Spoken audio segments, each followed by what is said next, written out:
Bolehkah kita percaya kepada Habib-Habib yang ada sekarang ini boleh turun Rasul? Ya jangan percaya, bohong. Kalau ketemu pun harus cium tangannya, diginiin tangannya nih. Harus cium. Kalau nggak dicium kamu kualat nanti.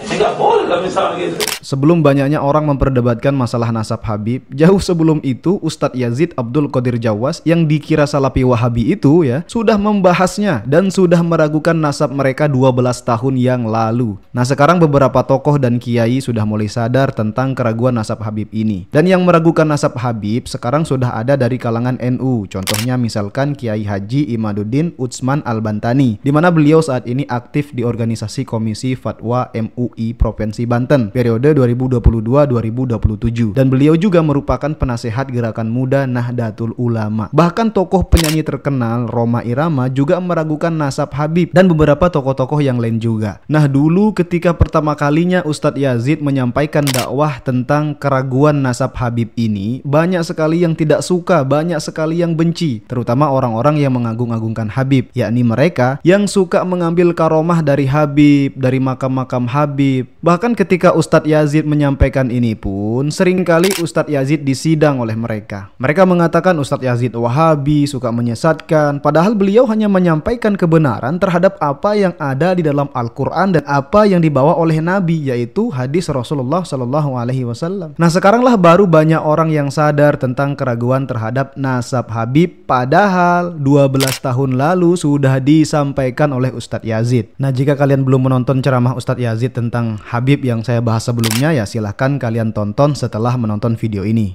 Baik teman-teman sunnah, jadi kadang-kadang pengikut Habib ini saking mengagung-agungkannya keturunan Habib, sampai-sampai kuburannya dihias, dikasih lampu, bahkan ketika berziarah diciumi kuburnya.